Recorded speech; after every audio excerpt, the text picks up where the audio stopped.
Bonjour à tous et bienvenue sur les podcasts d'Athéa au cœur. Il n'y a pas longtemps avec Gwenaëlle, on a partagé avec vous un podcast sur comment remplir le réservoir affectif des enfants. Et aujourd'hui, j'avais envie d'en faire un peu plus spécifique pour les adultes, plus dans le domaine de l'épanouissement personnel. En fait, ce réservoir affectif, imaginez-le comme un vase, comme un bocal qui est à l'intérieur de vous et qui va se remplir et se vider tout au long de votre journée.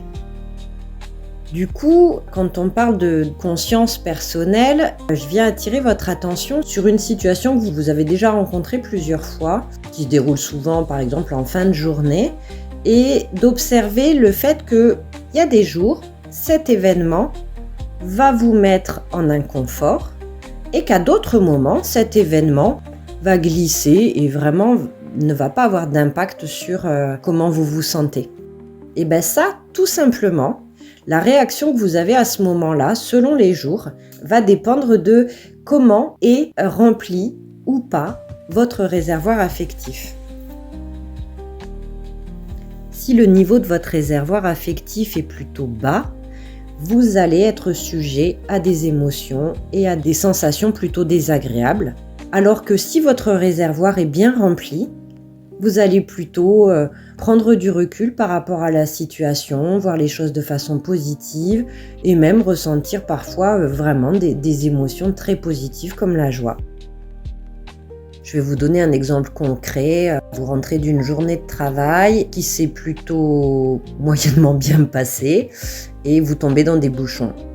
Et bien là, vraiment, vous risquez de très mal vivre cette période de bouchons, alors que si vous avez passé une bonne journée, vous allez mettre de la musique, vous allez prendre patience et vraiment vous n'allez pas du tout vivre cet événement de la même façon.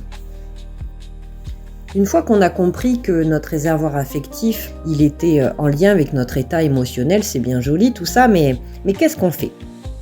Alors déjà, une petite astuce, je vous invite vraiment à aller à la recherche de vous-même, d'aller à la compréhension de vous-même plutôt. C'est-à-dire d'aller observer dans votre quotidien qu'est-ce qui, d'après vous, vient vider votre réservoir et qu'est-ce qui, d'après vous, vient remplir votre réservoir.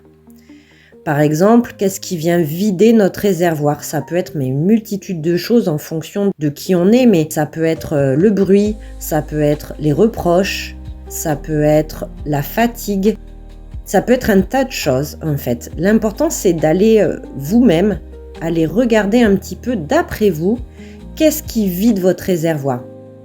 Comment on sait qu'est-ce qui vide notre réservoir ?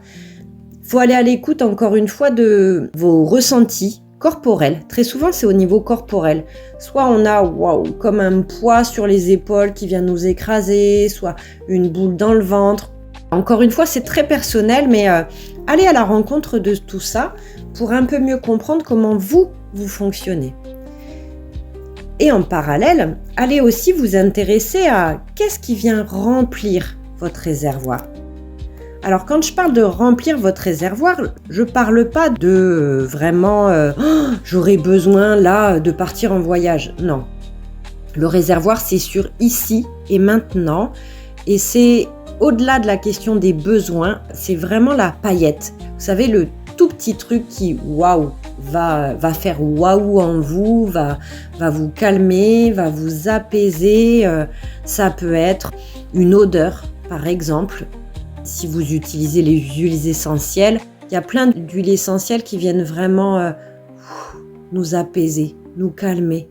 Ça peut être des sonorités aussi, ça peut être une bande son que vous écoutez qui va vraiment vous détendre, vous apaiser. Ça peut être un exercice de respiration, ça peut être une texture que vous aimez toucher et que vous mettez cet objet dans votre poche et dès que vous vous sentez un peu moins bien, on vient tripatouiller ce petit bout de tissu par exemple quoi. C'est vraiment une paillette. Et quand on sent qu'on n'est pas bien, c'est ok, de quoi j'aurais besoin là, ici et maintenant pour me sentir mieux. On ne parle pas des besoins fondamentaux, on parle vraiment de qu'est-ce que j'aurais besoin pour me sentir mieux là, ici et maintenant. Quand on parle de réservoir affectif, ce qui est vraiment important de comprendre, c'est effectivement, il se remplit, il se vide, il se remplit, il se vide. Du coup, il n'est pas conseillé d'attendre qu'il se vide complètement. C'est-à-dire que pour beaucoup d'entre nous, en fait, il se vide tout au long de notre journée et le soir, une fois qu'il est vraiment à plat, et ben là, on craque un peu, normal, parce qu'on est fatigué, parce qu'il s'est passé plein de choses dans notre journée, et du coup on craque un peu. Afin vraiment de pouvoir contrôler, d'être maître de notre état émotionnel, ce qui est important, c'est tout au long de la journée, d'être attentif à comment est votre réservoir affectif. Ça, c'est vraiment une clé essentielle dans le bien-être personnel. Parce que plus vous allez être attentif à ça, plus vous allez remplir automatiquement votre réservoir tout au long de la journée. C'est-à-dire, il se vide, j'ai repéré qu'il se vide, hop, je prends le temps de le remplir. Il se vide, je prends le temps de le remplir. Et en fait, vous allez réussir à garder un niveau assez plein du coup de votre réservoir affectif, et ce qui va vous permettre vraiment de pouvoir au fil du temps et au fil des jours et au fil des moments de la journée aussi, de pouvoir prendre plus de recul, d'être vraiment moins sensible, d'être beaucoup plus serein en fait. Mais pour être serein, encore une fois, il faut avoir un réservoir affectif qui est quand même plutôt bien rempli. En résumé, pour cultiver votre bien-être, soyez attentif à ce qui se passe autour de vous et à ce qui se passe à l'intérieur de vous. Merci à tous et à très bientôt. Pour découvrir la totalité de nos propositions, je vous invite à aller visiter notre site www.ateyaaucoeur.com. Vous pouvez également nous suivre sur nos différents réseaux sociaux, Facebook, Instagram, et n'hésitez pas à vous abonner à notre chaîne YouTube. À bientôt sur Ateya au cœur et merci de votre écoute. À bientôt. Vous retrouverez tous les liens en dessous de ce podcast.